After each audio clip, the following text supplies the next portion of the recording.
Yes, good afternoon, everyone.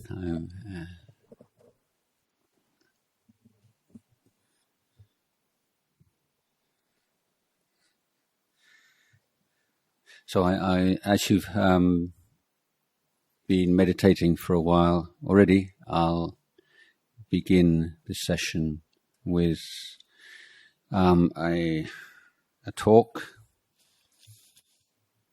I'm just thinking what I shall talk about.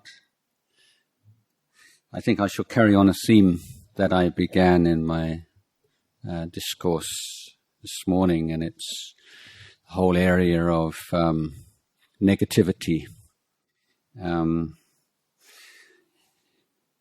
You may be familiar with the list of 3 main groups of defilement, mental defilement in Buddhist teachings, Buddhist psychology of alopa, dosa, and moha. And dosa is variously translated as hatred, anger, and so on. It's in this particular context, it's an umbrella term for every shade of negativity. So from the extreme violent anger and hatred all the way up to the slightest little blip in the mind in meditation, slightest movement away from some sense impression. So what unites all these phenomena is rejection of a unwillingness to be with the present phenomena, a wish for it to be something else. In daily life, it could be simply, I don't need this, or it could be the general sense of irritation and frustration with the vicissitudes of daily life and the things going on around us. When that negativity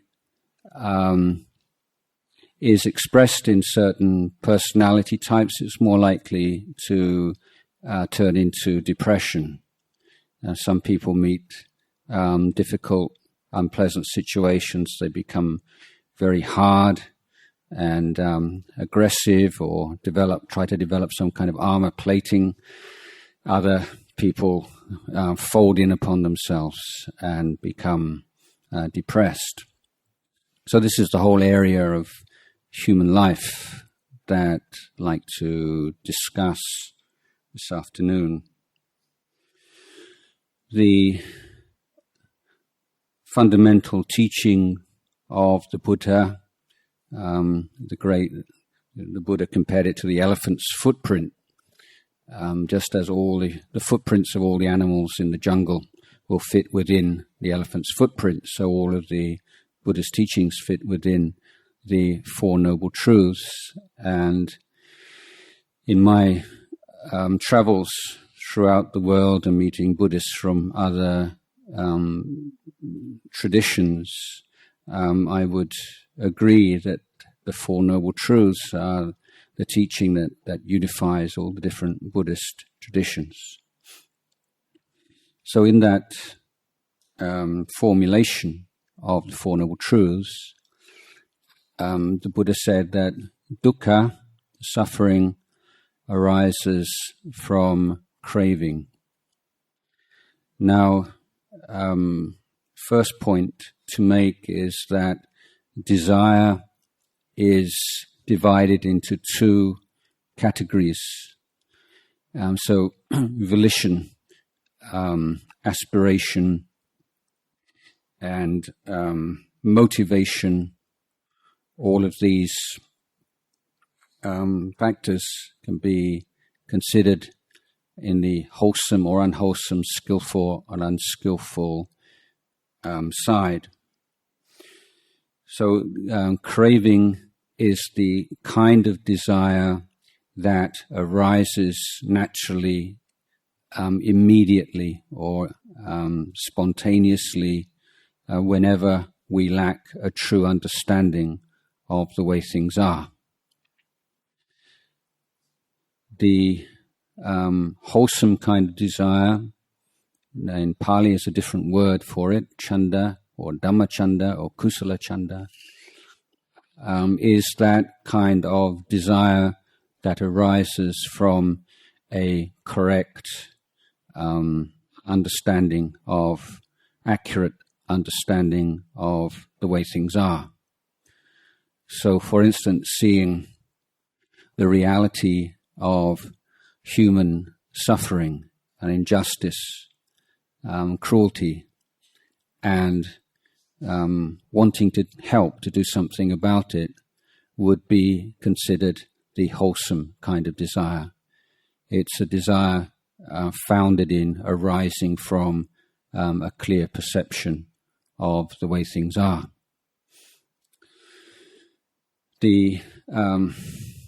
So when we talk about craving, the cause of suffering, we could perhaps even imagine a bracket or a parenthesis with the second Pali word, avijja, or ignorance, to remind us that craving is ignorant desire. It is the craving resulting from ignorance. So the Buddha is saying that there is nothing or nobody, there's no situation that can make us suffer. Because although the triggers or the external conditions would be a strong inducement to suffer, or would make it highly likely that we would suffer, or very hard not to suffer, there has to be an element of craving in our own heart. There has to be a lack of awareness of the way things are for suffering to arise. So the implications of this are wide-ranging, profound, I think very exceedingly interesting to reflect upon. I mean, what it means is that we don't need to see ourselves as the prey or the victim of any situation, because for suffering, mental suffering to arise, there has to be some kind of inner assent, or there is some inner condition which must combine with the outer condition for suffering to ensue. Now, at the time of the Buddha, there was the word Buddhism hadn't yet appeared in the world, and the Buddha would most frequently refer to his teachings as the Dhamma Vinaya. So the Dhamma or Dhamma, I'm sure you will be reasonably familiar with. Vinaya, perhaps not so much. And the word Vinaya, that most people are, the sense of it that most people are familiar with is of the monastic discipline. We say the Prat Vinaya in Thai, which refers to the monk's discipline. In fact, Vinaya has a much wider meaning than simply the monastic discipline. It refers to all of the ways in which we seek to create or to influence the external world in such a way as to provide optimum conditions for the practice of Dhamma. And so in setting up the monastic order, the Buddha wasn't compelled to make compromises with the existing social conventions and political systems in northeast India. He was able to create an institution which was defined by rules, conventions, which he established himself.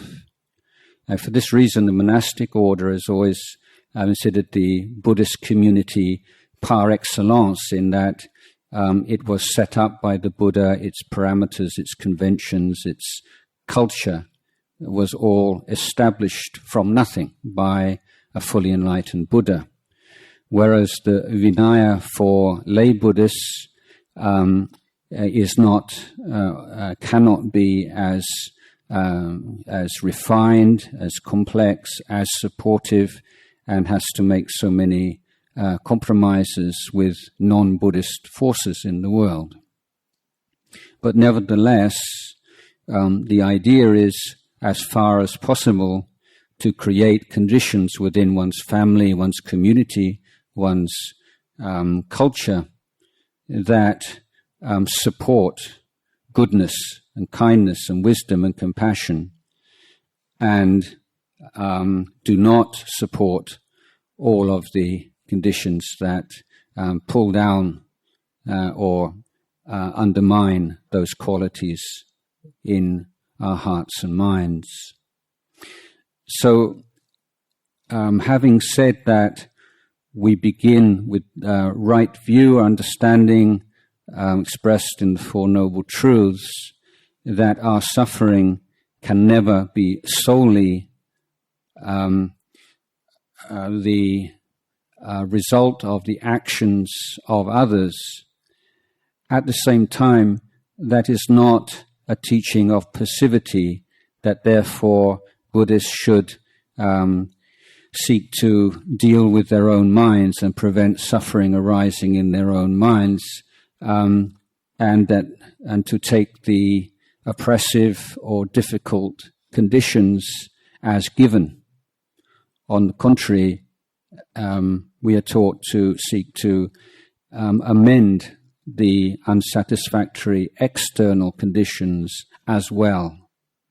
So this isn't an either-or teaching, or one is kind of throwing up our hands in despair at the iniquity of the world and let's just close our eyes and meditate and go off and live in a happier place, even if it's only for half an hour a day. What we are learning in our Buddhist practice is wisdom and skillful means and compassion to develop both in terms of Dhamma and Vinaya. To give a very simple example of this, many people complain of mental agitation and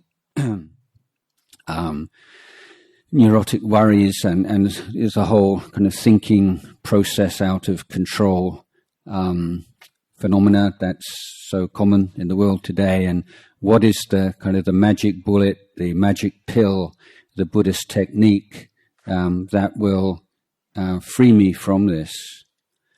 And whereas there are effective Buddhist techniques of dealing with mental agitation, there is also the need for us to look at our life, our daily life, and see if we are creating the conditions for mental agitation in areas in which we don't really need to do that. So if you have a big mess on the floor, and you say, well, have you got a good cleaning agent, one which will effectively remove all these stains from the wood? And the answer would be, well, yes, I do. It's hard work, but it would make sense to be a lot more careful about not letting the floor get so dirtied and stained in the first place. And so in looking at our minds, it's not like Buddhism or the latest kind of panaceas in the West, like secular mindfulness or whatever the latest fad of the day is, that this is going to make everything better by itself.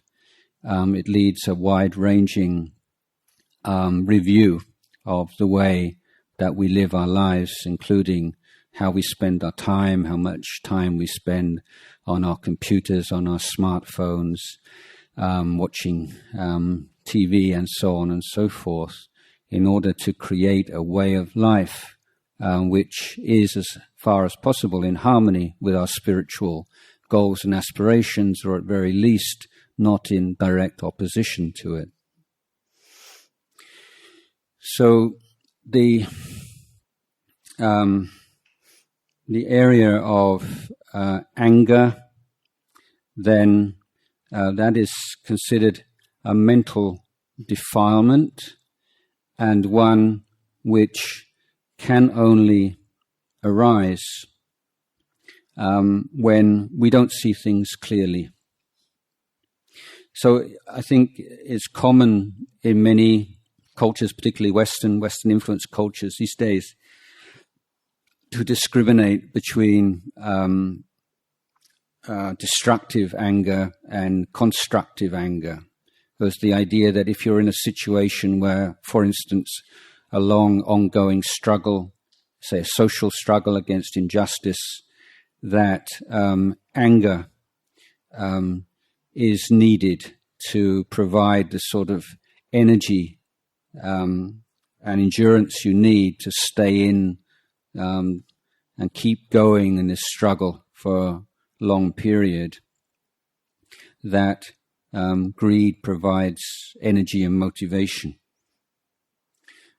The Buddhist critique of this view would be that anger only ever makes things worse, both for ourselves and others, and that anger is a coarse emotion, one that feeds on mistaken thoughts and perceptions, and in turn provokes further mistaken thoughts and perceptions, and the angry mind is one which lacks subtlety, ability to detect the nuances of a situation, one which has the wisdom to be able to look into the causes and conditions underlying phenomena and to apply oneself to remedying them as best one can. So the first step to eliminating anger is to want to eliminate anger, or to see the value of it, or to see it as one of one's main spiritual goals in life. So as long as we think, well, anger is actually good in such a case and maybe not always such a bad thing, then we will never really make too much headway with it, because the mind is such a tricky and dishonest organ in its untrained state, that we can always find some excuses. So we might say it's like a zero tolerance attitude to anger. Say if we think it's legitimate or tolerable in such a situation, we're lying to ourselves, and we shouldn't believe our mind at that point. So if we do see this and are interested in practicing in this way, then how do we deal with it, practically speaking? What are the steps to finding freedom from anger and negativity in our life?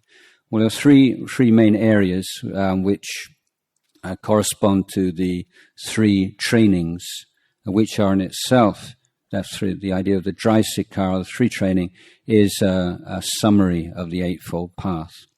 But in the threefold training, we need to train in the area of conduct, emotion, and understanding. And this is an organic and we call holistic kind of training, in which it's not step by step, but all three areas need to be addressed simultaneously. So in the area of conduct, then the tool that we employ is volition or willpower. So willpower is, and volition is, a somewhat limited tool, but it is the most effective tool for making immediate and radical changes to the quality of our life. So in the case of anger,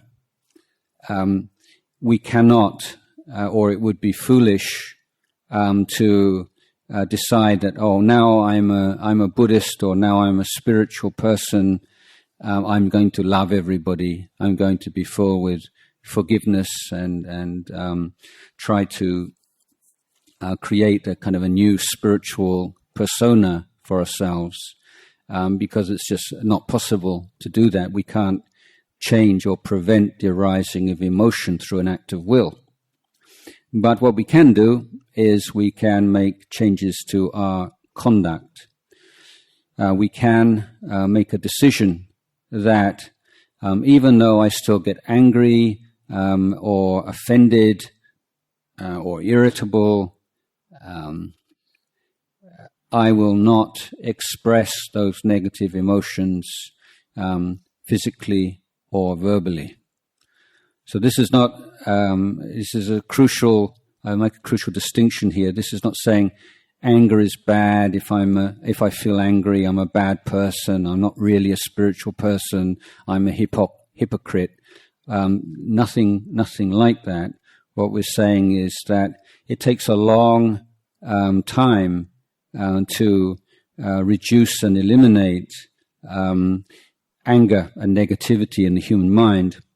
But what we can do is, right from day one, as it were, is to make a decision not to impose these emotions on the people around us. In fact, the keeping of precepts, and in particular this first precept, we can term as one of the most wonderful and beautiful gifts that you can give to family and community, because all of us, I believe, need to feel safe.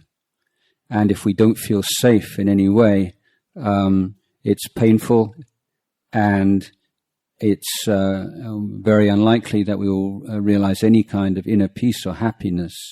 So that sense of safety and security is fundamental to any quality of life, and that if we make it clear that no matter how we feel, we will not abuse anybody physically or verbally, we are giving them the gift of safety, giving them a wonderful gift. And if you live in a community where everyone freely gives that gift to everyone else, as in a monastic order, then you have foundations for very happy social life. Now, whereby refraining from acting upon negative emotions and thoughts and volitions, the effort or the intention to refrain allows us to stop that habitual tendency to act aggressively or to react aggressively to things we don't like or don't suit us. And so the case where the thought to speak or act aggressively arises, we wake up to it. We're aware of it as an aggressive impulse because of our commitment to the training of not acting aggressively or speaking aggressively. So we wake up, we see what's going on in our mind. Mindfulness arises, in other words. And once we stop, we interrupt that habitual stream of consciousness, then there is an opportunity for making rational and wise, skillful decisions as, is this right, is this wrong, do I want to do this or do I not, what alternatives are there, what better alternatives are there. So that kind of skillful, wise decision-making is conditioned by the ability to stop and wake up in the midst of habitual, unwise streams of thought and condition. So this is the role that volition plays in this training. Every time we act upon an angry impulse, we strengthen the tendency to be angry in the future. This is the law of karma. Every time we let go of that volition to act, speak with anger, that anger is deprived of nourishment. It withers. And so we can see over the course of time that the desire, the volition to act out of anger starts to atrophy because it's never acted upon. Just as a muscle never used becomes weak and atrophied. But this is, of course, not dealing with the anger itself. And for more profound practice, we seek to systematically cultivate the virtues which most directly oppose or undermine anger. And there are many such positive emotions, but I'll pick out three in particular. One, mindfulness. Secondly, patience or forbearance. And thirdly is loving kindness. So loving kindness is most obviously the direct opposite of anger. Wanting somebody to be happy, wanting someone to suffer. These are direct opposites.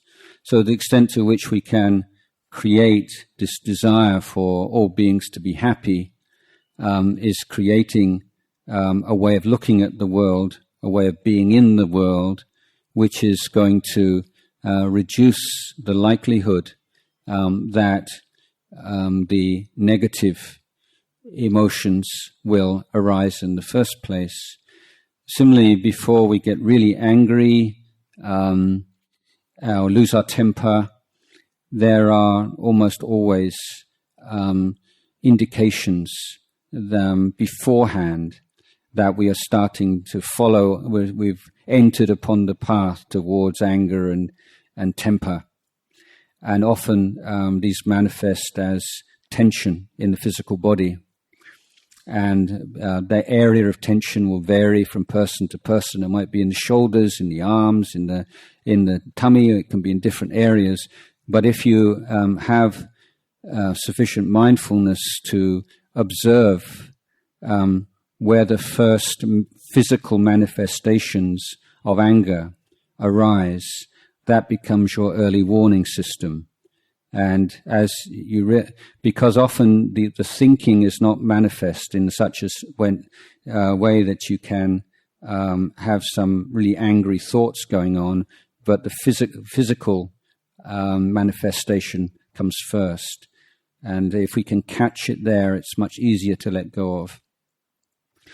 Forbearance, patient endurance, is absolutely essential. In fact, the Buddha singled it out as the supreme incinerator of defilements.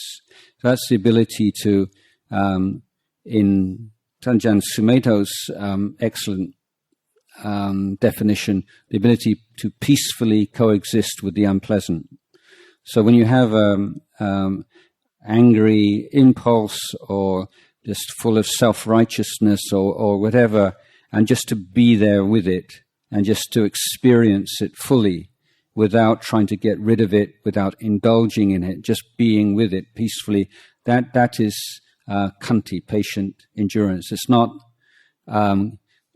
just sort of gritting your teeth and preventing some kind of explosion.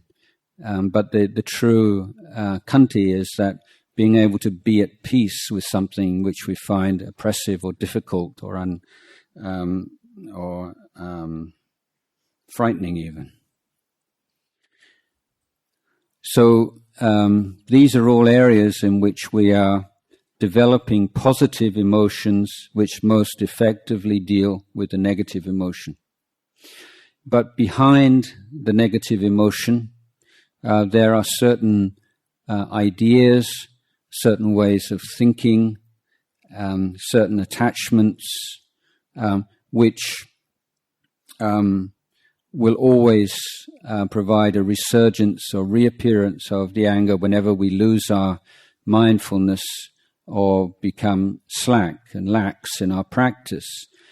So for a complete elimination of the anger and all the kinds of negativity, then we need to be looking at this area using our wisdom faculty, both in on the level of discursive, investigative thought, and in the peaceful mind which has gone beyond thinking, the mind which is both peaceful but very sharp and clear, and able to examine phenomena in a non-discursive, non-verbal mode. So that first kind of wisdom we call yoniso manasikara, for those of you interested in the technical terms, and the second level would be in the area of vipassana. So in our investigation of anger, we can start off by simple pros and cons investigation. And for instance, we can reflect upon the physical effects on our bodies of allowing ourselves to be angry or indulging in anger, and the relationship or the correlation between anger and heart disease and even cancer. The fact that when we are angry, we release poisonous toxins into our bloodstream. So we literally poison ourselves every time we become angry. So this is preliminary investigation on the physical results of anger. We can also reflect that just as one single match, once lit, can destroy a forest of thousands and thousands of acres or square miles. Similarly, one moment of anger can consume all of the merit and the good karma that we have accumulated over many lifetimes. So to develop a sense of healthy fear of anger.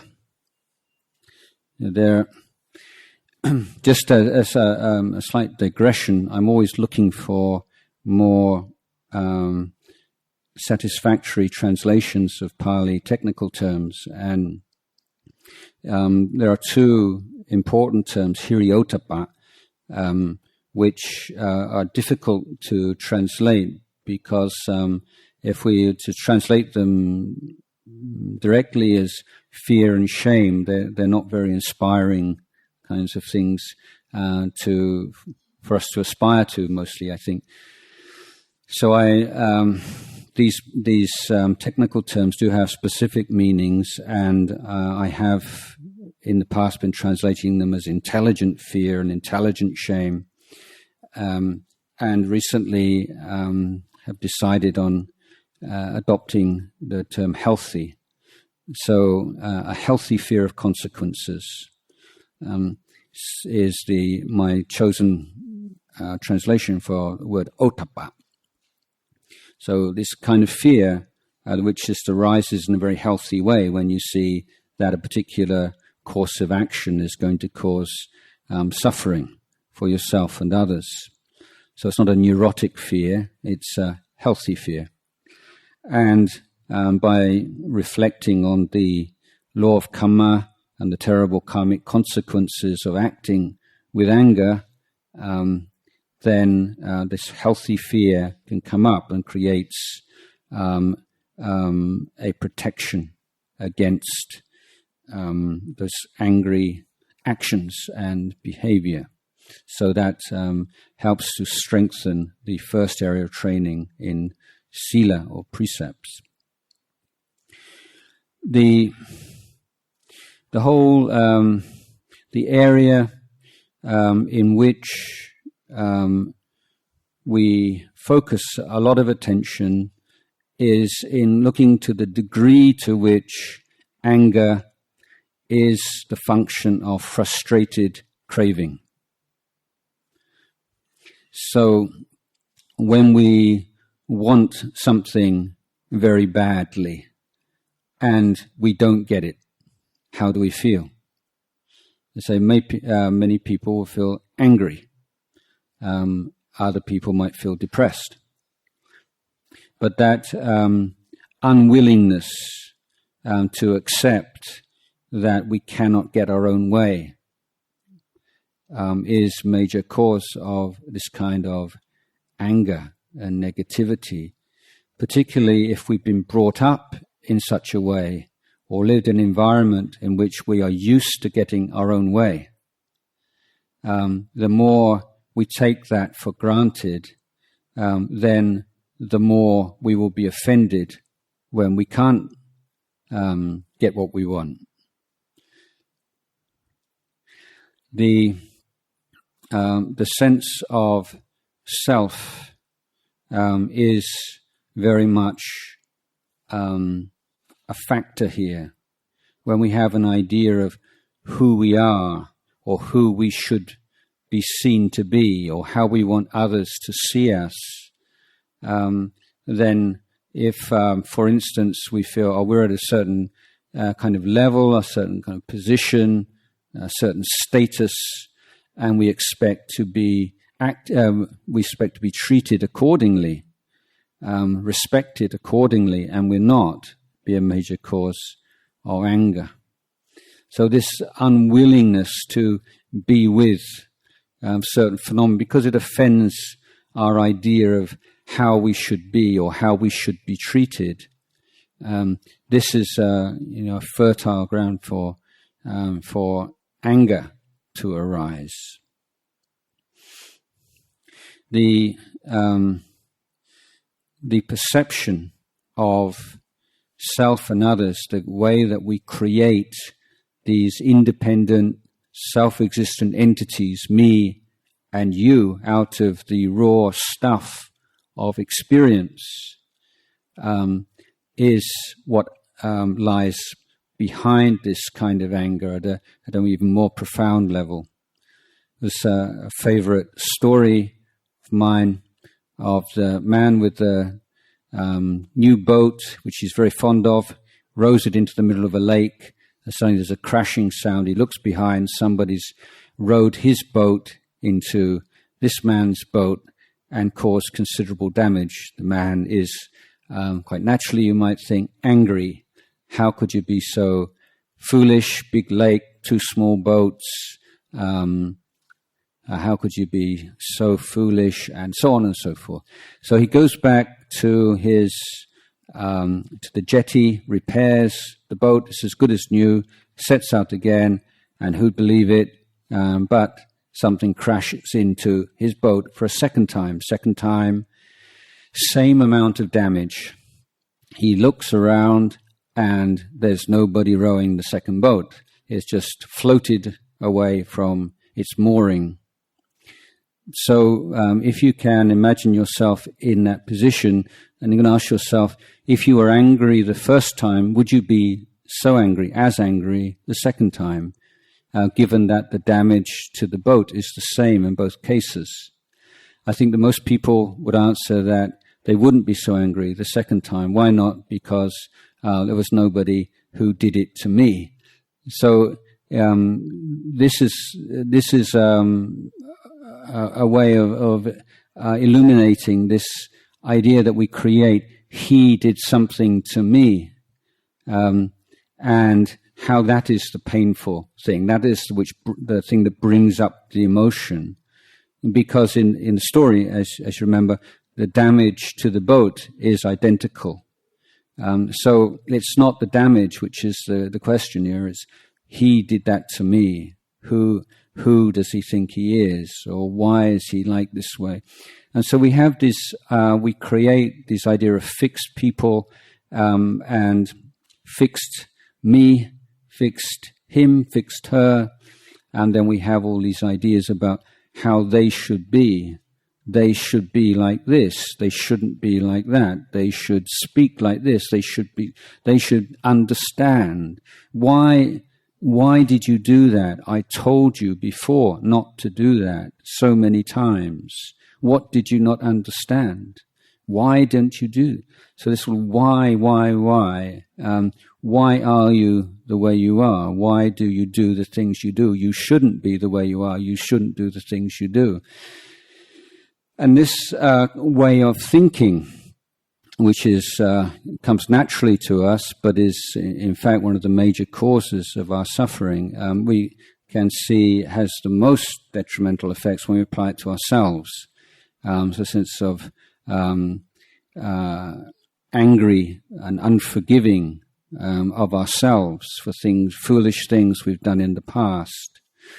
I think that many people carry around this sort of self-loathing or self-hatred or aversion to self, partly because they think it's kind of virtuous to do that, in the sense it's taking responsibility for their actions in the past, and that without it, it would be like they were not taking full responsibility. They got away with it. But in fact, when we think in this way, we're making a fundamental error. My analogy here is if you have a house and all the windows and doors are left open, then naturally anybody who wants to walk in can, whether it can be a good person or a bad person or a serial killer. Anybody can walk in if the doors are open, windows are open. But if the persons who come into the house go on to do really nasty or foolish things, then we don't blame the house. We don't say it's a bad house. But the cause and conditions for this to take place were that the door was left open. So the analogy here is that our minds, when they lack training, cultivation, are like houses with the doors left open, and negative mental states can come in. And if the positive mental states have not been systematically cultivated, negative mental states will overpower them. And then the consequences of that will become obvious. So it's when we say, because I did a bad thing, therefore I am a bad person, that we make a fundamental error. Bad actions occurred because of all the causes and conditions that preceded them, the extent to which we had developed wholesome, skillful mental qualities, the extent to which we had indulged in unwholesome, unskillful mental states, both in this life and previous lives, led to that particular event. And if we understand it in this way, rather than viewing our life in terms of selves acting and being acted upon, but coming to the what we can experience in the present moment, which is mental states rising and passing away, we can see, well then, we can make amends for that by seeking to cultivate the wholesome mental states assiduously and to sincerely find skillful means to reduce and eliminate the negative mental states. So there's no room for anger here. So we don't need to hold on to anger, because it is always making things worse and clouding our vision of the way things are, coarsening the mind, and preventing us from creating happiness, welfare for ourselves, and happiness and welfare for others. So the more if we develop our meditation practice and we begin to develop more subtle and peaceful states of mind, and to see how beautiful those states of mind are, then there will also be a natural comparison, and coarse mental states become experienced as coarse, not just an intellectual recognition of them as being coarse, but we feel a natural shying away from them. And this is what we call a natural or healthy shame. So it's not a shame I'm bad, but it's a sense of this is ugly and coarse, and just moving away from it. So in that sense, the cultivation of positive emotion can also feed into the wisdom practice, in that it gives an emotional ballast or an emotional backup to the investigation. When we practice meditation and we begin to see clearly for ourselves mental states, positive, negative, neutral, arising and passing away according to causes and conditions, our idea of ourself changes, our idea of who we are changes. This isn't, this Buddhist practice is not just a way of reducing tension and giving us some kind of pleasant abiding, but it is revolutionary rejigging and re-education of our whole sense of ourself in the world, because we're seeing every part of ourself that we have created and fitted into this narrative of me and my life as only having a very contingent and conventional reality. And it's here that the root of anger and other defilements is ultimately uprooted and destroyed. So this is some thoughts and reflections on this one large area of Buddhist practice and cultivation, dealing with negativity, anger, and all of its various manifestations through the practice of the threefold training. So I'd like to offer this to you for your reflection.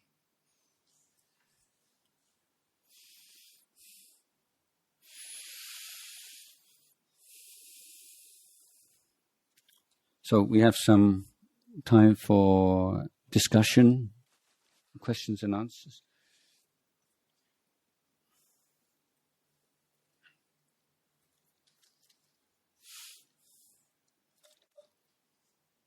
It doesn't have to be about the talk, it can be about anything at all you'd like to talk about. Started off on greed, hatred and delusion, but you didn't get much past greed. Hatred. Yeah. So. Yeah, well, it'd take all day. Yes, so I just chose this one area. Yeah. But avijja, because you mentioned avijja. Delusion and avijja are the same? Yeah, technical distinction, isn't it? Avijja, you can't develop a practice of awareness of avijja. It's like the fundamental condition of not seeing the way things are. Moha is more particular manifestations of this lack of understanding, or so, for instance, like mental confusion would be an aspect of moha, but not, let's say, would be avijja. So these are all connected, of course. And I was saying, did make the point that anger or all of those negative emotions are bound up with the craving and desire, and that when you are frustrated in your desire for things, then you feel anger, or you feel offended, and it's not right, or you should have. Sometimes you feel you have a right to get the things that you want, and feel angry when you can't get them. Or both that desire and that anger are underpinned by this delusion that you are somebody who will gain something. You will become something more complete by gaining a form, a sound, a feeling, an idea, an experience. So this idea that I am basically lacking something which can be provided by something outside of myself. So there are these three things are always related to each other.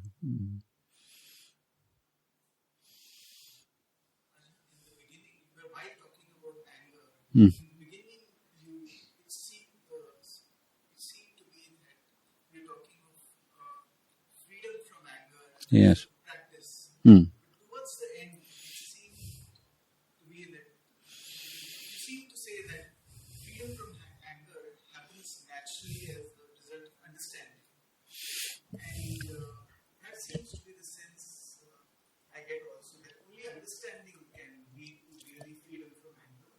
And trying to practice freedom from anger doesn't quite free anybody from a doership. There is a sense of doing, whereas in wisdom leads to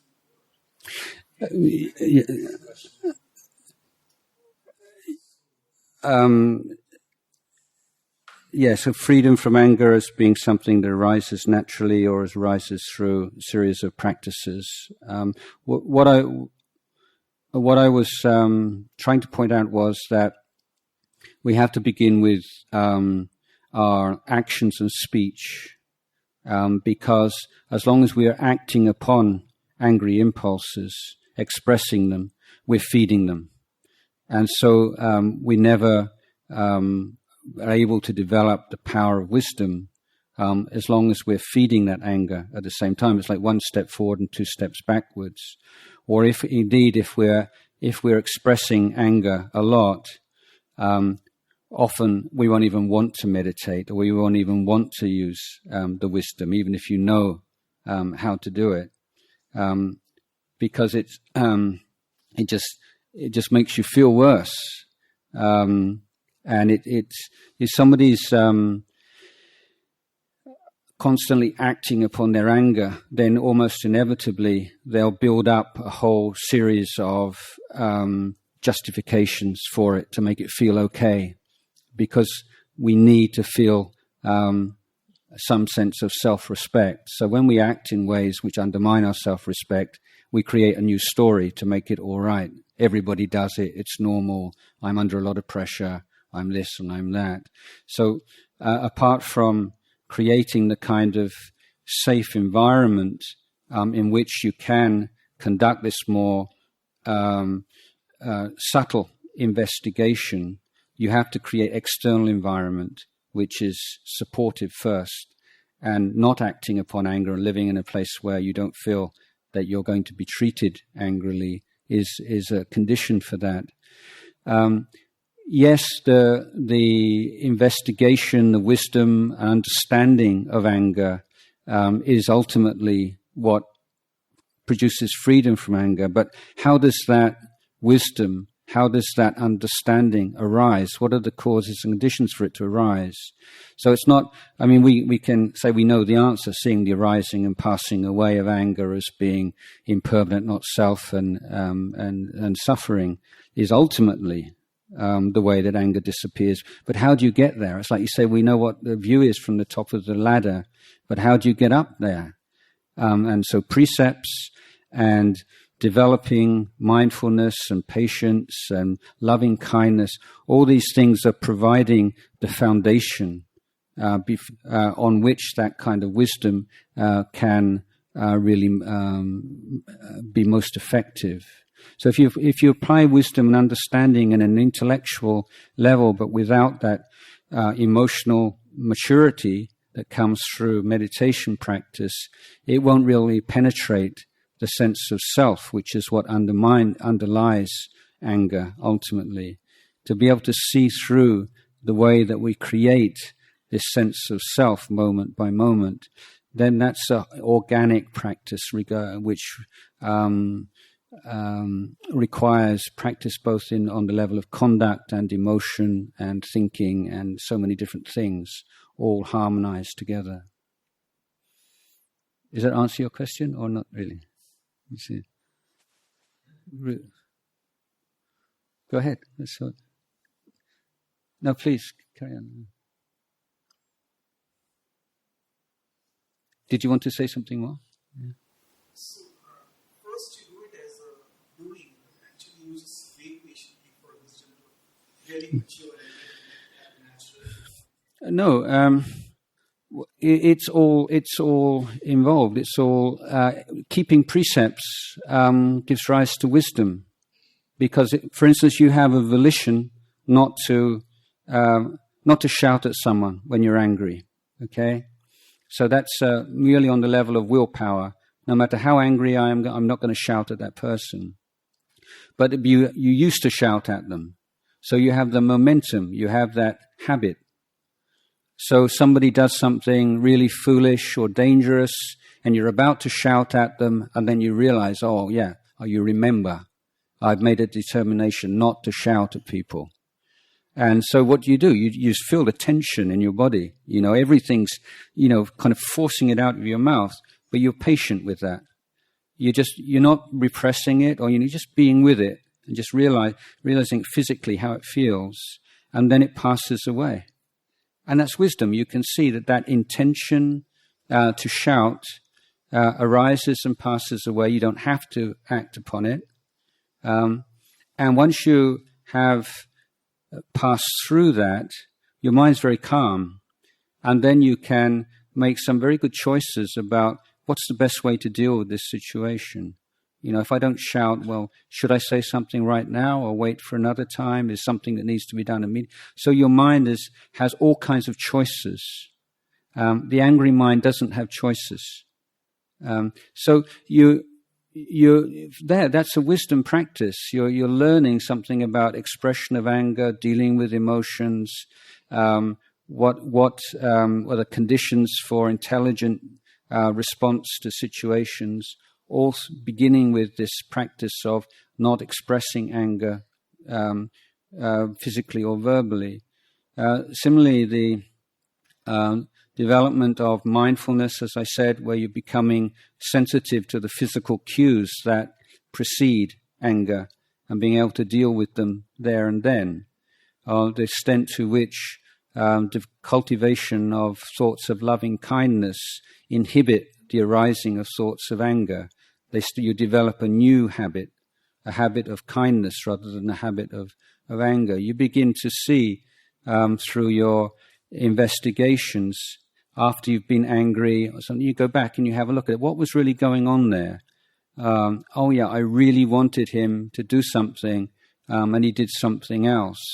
And so there's my frustrated desire, not because he was this and he was that, but because of the expectations and the desires that I brought to the situation.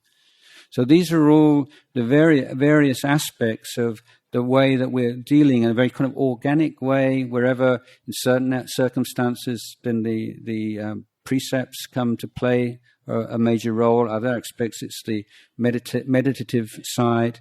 And then leading finally to this vipassana, which is a very high level, and it's only an enlightened being that reaches that level, where the sense of self and others and the attachment to mental phenomena as being self is finally abandoned. But that's a long way in the future, that kind of intuitive understanding. And so we need to be working on all the different levels at the same time. So it's hard work. It's not something that will just arise naturally. Unless it'll arise naturally when we put a lot of work over a lot of years into creating the conditions for it to happen naturally. Yeah. So it's just like the old, argument between slow and gradual and sudden enlightenment. Yeah, I mean it's a sudden enlightenment after many years of gradual enlightenment. So, yeah. Okay, somebody else, yes. I wonder if you could say something about anger and its sort of vibratory existence within the body. It seems to me that when we're on the cushion, Yeah. kind of out in the world, buffeted, and Yeah. reaction, we're on the cushion, we have an opportunity, when those stories start churning, getting going, we have an opportunity to really be able to come into relationship with the physically felt charge of anger in the body. Yes, I would say another point I didn't make in the talk is, why, I mean, people get angry and lose their tempers a lot, well, one reason is they want to. I mean, there's always a part of us that actually enjoys being angry.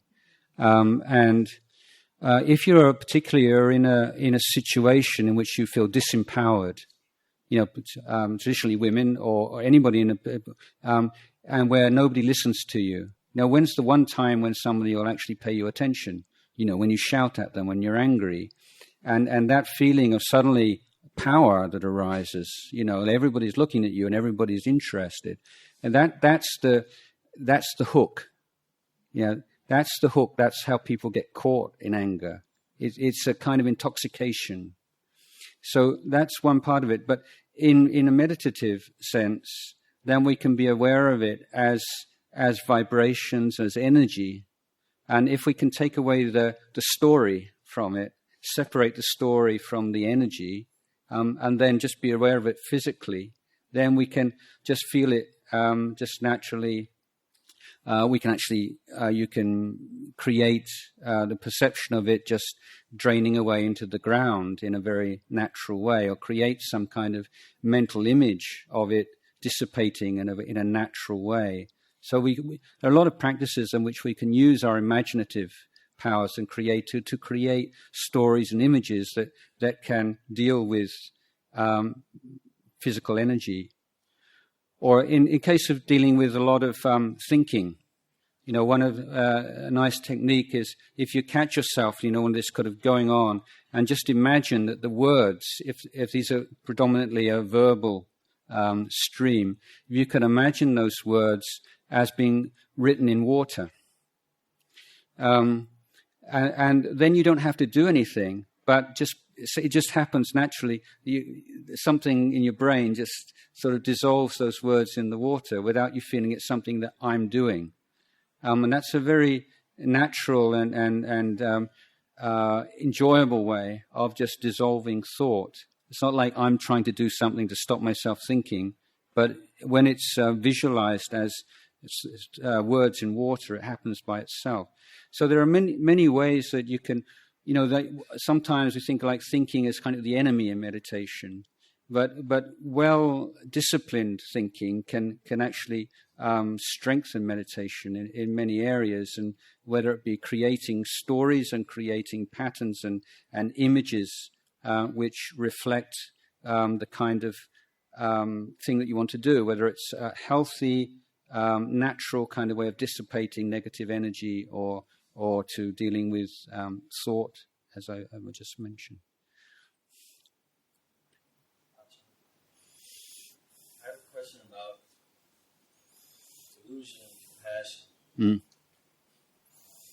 Sometimes, if I'm compassionate, sometimes it's just me projecting an opinion, or if they're not practicing well enough, or sometimes it's me projecting an opinion of them not being good enough, and that would arise compassion.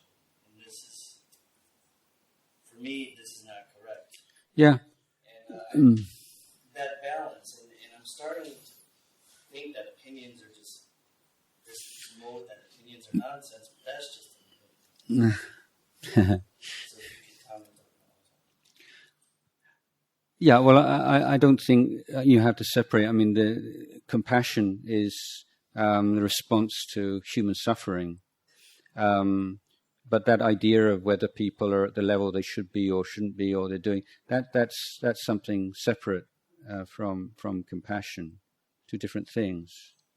So should compassion only be for somebody that is in physical pain and asking for help?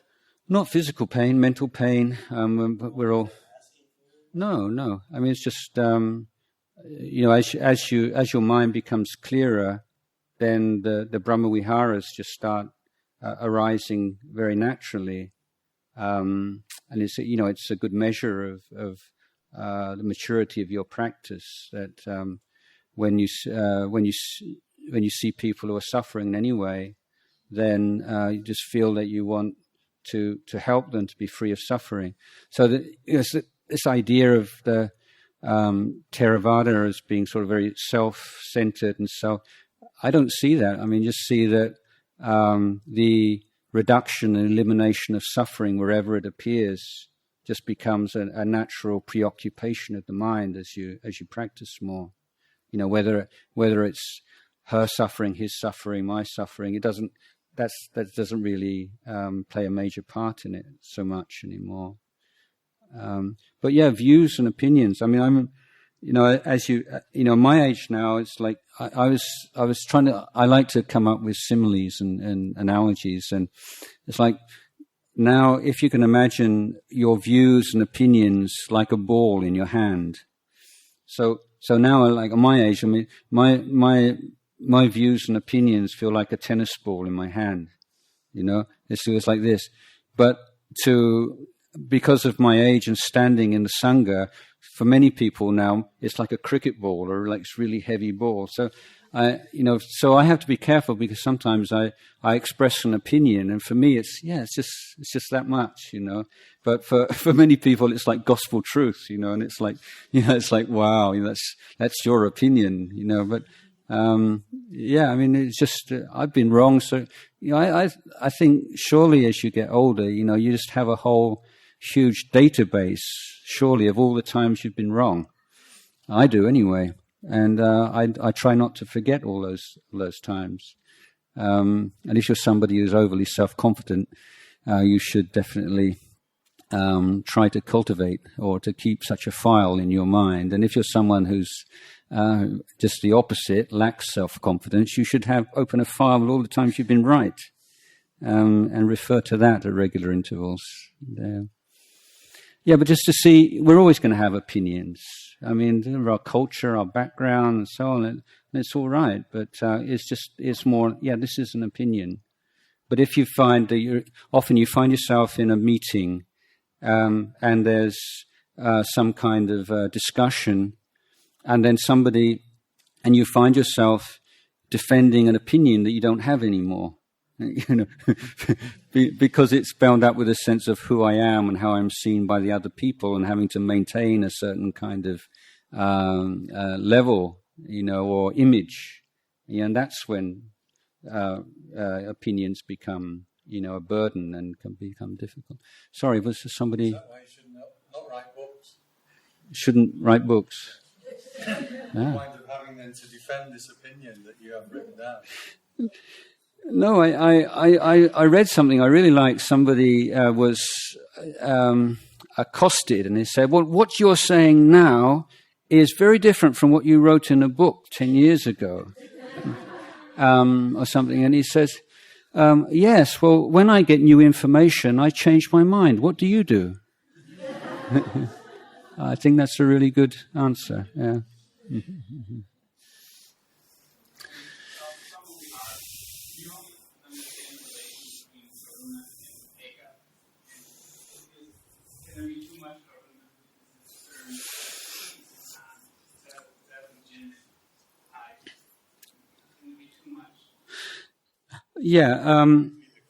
Yes, so someone's asking in the Brahma Viharas, kind of like the four elevated or what are they called? The four divine abidings. I'm thinking Thai. Yeah. There is loving kindness or metta, karuna, compassion, mudita, sympathetic joy, and upekkara is equanimity. So the question is, can there be too much compassion, and then it becomes the mind is overly swayed by pity for it. So I think ki songsan is more like English pity rather than songsan meaning compassion. So it's one of those few cases where English has a kind of a notable distinction in this area. The reason why the Buddha taught so often in terms of groups of dhammas, groups of virtues, is because he understood the relationship between them. These are not just arbitrary groups. And when we take things out of context in Buddhist teaching, that's when we start to get confused or to misunderstand. So those four have to be taken together. And we can also say that in every group, almost every group, there will always be a representative or a word meaning wisdom or one aspect of wisdom. And in the four Brahmaviharas, then upekkha is the wisdom factor. So, so equanimity is not the same as indifference or neutral feeling. It's the evenness of mind which comes through profound reflection on the law of karma. That we all, at the end of the day, we are all the owners of our karma, heirs to our karma, and so on. So this is always in our back of our mind. You see someone, you really want to help them to be happy, but you know there are no guarantees. Maybe you can, maybe you can't. You see people are suffering, you're going to do everything you can to help them, but whether or not you'll be successful depends on all kinds of factors outside of your control. Not least of which is their karma, which they've created in the past. So it's a kind of a neutral gear. So metta, karuna, mudita, they're more kind of sort of positive things. You're going out.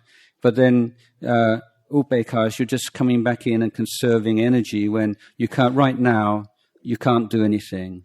So perhaps, some people have, really want to help somebody, and then someone who's really caught up in drugs or something, and you really do everything to help them, and then they just reject you or betray you, and then many people just feel, oh, that's it, write them off, or I did what I could, or just feel, really, I'm hopeless, I thought I could help them and I couldn't. But with upekkha, as you say, you do everything, okay, it's just nothing's happening now, it's just not working. So you withdraw, and you take care of your own mind. And even though, well, this is just, the causes and conditions are like this right now. But there's also within that a readiness to move back into more active mode of helping and doing when things change or when things would be most effective. So upekkha is really inseparable. It's the wisdom faculty that oversees the other three Brahmaviharas.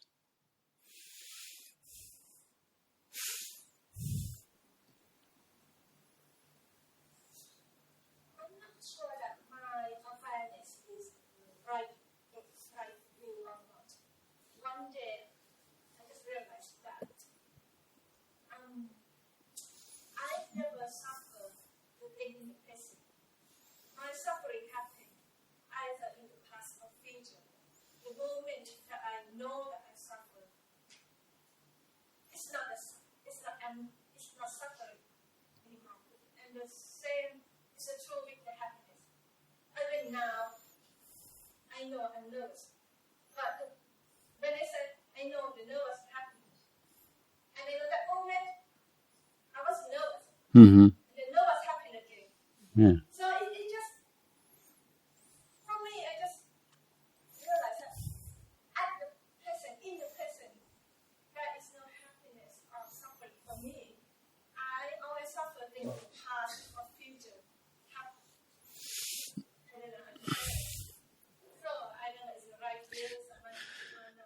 Yeah, I think that it's a wise observation that well, let me go back to the Four Noble Truths again. The first Noble Truth is there is suffering.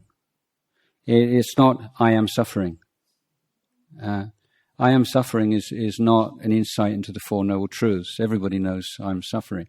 But it's the I which is the suffering. Okay, so when we think, I am nervous, the suffering is in the sense, there's me, the person who is nervous. But when you're just mindful of that sensation, it dissolves, but then it comes back again. So it's, the question is, how do we go beyond that whole, what Buddha calls I-making and me-making? Because we make I, we make me, moment by moment. But with the establishment of mindfulness, it's like we step back from that just for a moment and see at least a glimpse of what it would be like for freedom from that I-making and me-making process. So it's not like, not so much, I don't think it's like present, past and future, although I can see how you would explain it that way. But it's more that when you were aware, then you weren't making that sense of me. And that was the freedom from sense of me just for a moment. Anyone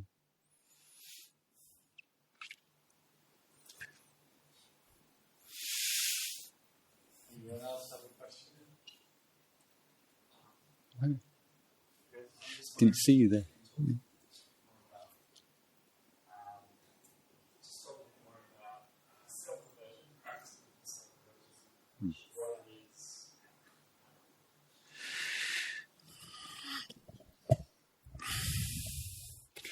Self-aversion is a particularly toxic form of self-indulgence. It's the flip side of narcissism.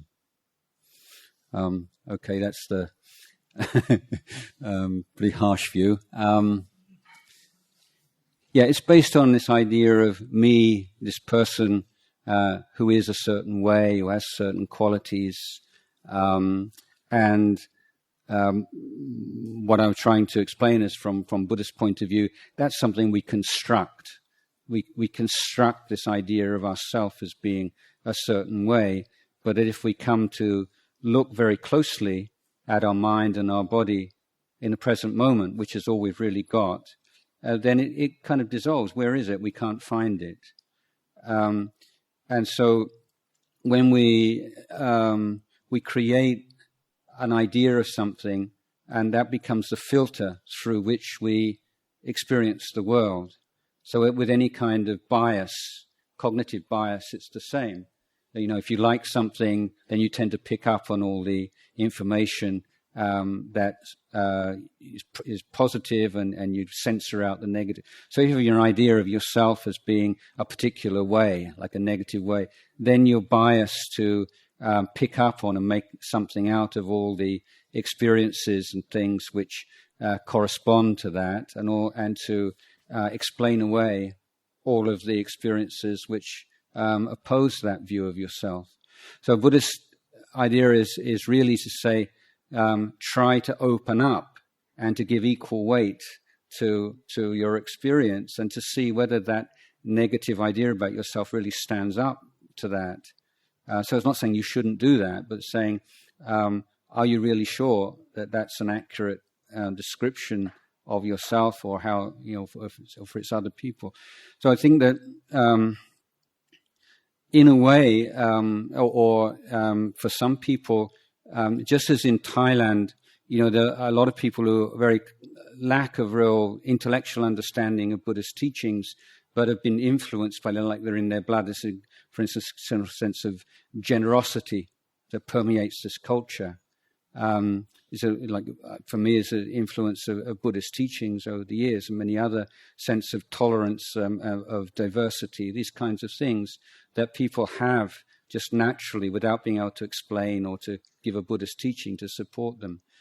One of the things in growing up in the West, even in what in many cases is a secular culture in England, or even post-Christian culture, as some people call it, is that influence of idea of original sin is still very strong, even with people who don't go to church or don't feel any. And this basic idea is fundamentally, the inner, most private part of me is bad, And so you can see this if you do. Often people do some really good thing, and they've got this really kind and pure intention, and so many wholesome, good, kind thoughts in the course of this, and then just suddenly, a rather ignoble thought arises, or everybody's going to praise me for this, or I'm going to get this or get that, and then you pounce on that and you say, "Yeah, that's why I'm really doing it," and And the conceit of the cynic is like a cynical point of view is more realistic. You know, I'm being honest about how I really, so the more negative you are, the more realistic you are. This is some of the kind of, you know, underlying conceits we have in the West, I think. And this idea that one nasty, ignoble thought is more real than 100 kind and positive thoughts. So if you can just give equal weight to them, then I think that without sort of saying just be positive and don't be so hard on yourself, but just say look really closely what's going on in your mind. Is it really appropriate to have that kind of negative, or is it just a bias that we've created and we've been feeding for a long time? Because that's certainly how I see it.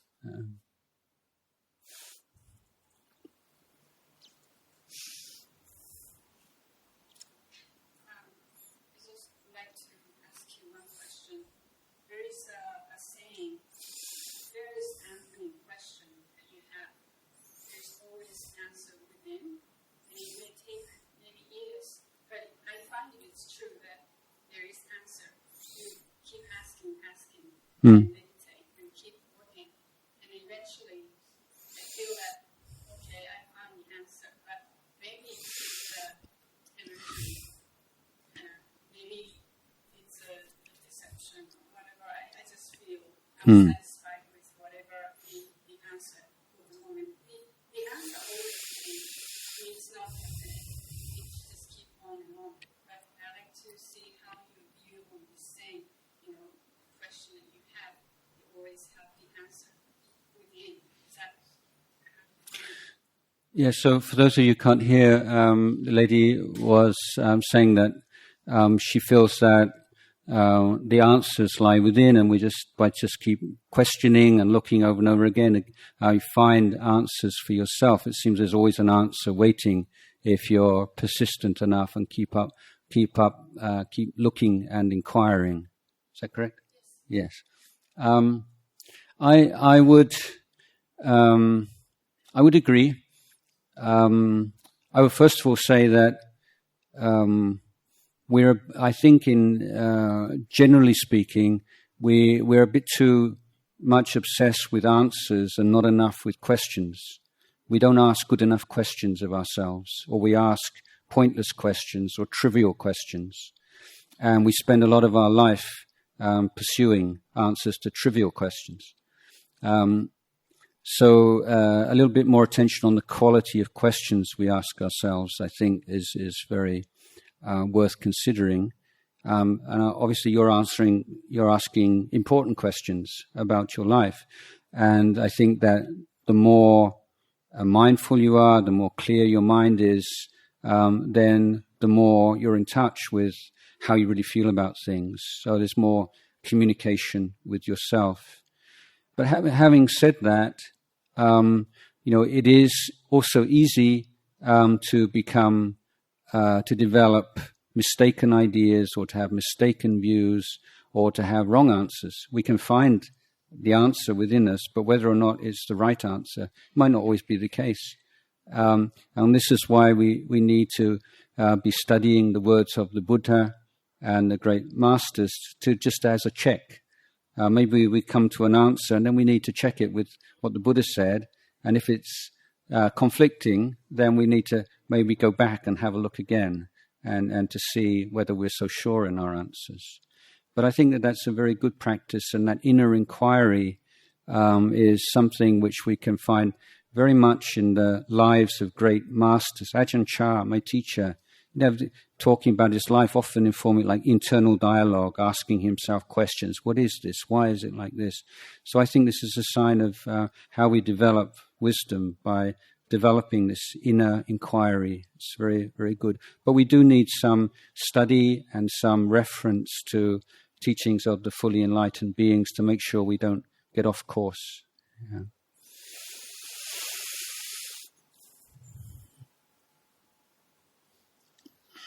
One more question. It's 3:00.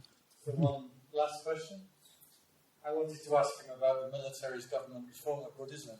So, if anyone wants to stop me answering that question, now is the time. So what is it? I don't know. My point of view is whatever it is, I'll probably ignore it. Anybody else or everybody good? Okay, Mandy, you've got the last one. So following on from your question, how do we know when we're overthinking something? Because we're constantly asking ourselves, is there such a thing as overthinking? And if so, how can we sort of check ourselves or, have awareness about that, not going too far in the thinking and the questioning? Yeah, I think it's like overeating, isn't it? How do you know when you're eating too much? It's a feeling, when you start to go around in circles. I think that in many cases, it's good to have an arbitrary time limit for some really kind of knotty problem. And, give yourself a sufficient time. Okay, I'm going to give this a few days and I'm just going to really go into it, all the pros and cons, and listen to wise people and then just leave it for a while and just calm down, just allow it to inwardly digest. And then after a few days after that, make my decision. But I think because certain topics are just endless, that all the ramifications and so many factors which you can't be sure about, that having some kind of a time limit on it is probably just a skillful means to use to make sure it's just not going to. Like a meditation sitting, Yeah. Sit with this for a while and contemplate it. Yeah. And Yeah, and then as you jump in the bath, you say "Eureka!" and it's that kind of thing. So that's the idea. I think it's also the thing about doubt as a hindrance is that the reason why doubt is such a tricky one is that when you're doubting something, you feel like you're being intelligent. Doubt, the voice of doubt is very similar to the voice of intelligent analysis. So recognizing doubt as doubt, doubt in the sense of going round and round and round, is very important, and seeing it as another mental state, but also to contemplate the fear we have of not getting it right, or the desire we have to be absolutely sure before we make a decision that it's the right one. And just to remind us that any decision, it's always a gamble. Even the most, you spend a week or a month thinking something through, at the end of the day, it's going to be a gamble. So that awareness or recognition of uncertainty, and that the world is out of your control, except for one very small segment of it, that I think helps to reduce the overthinking of things. Yeah. That was going to be my question. Who's in charge? Who's in charge? Nobody.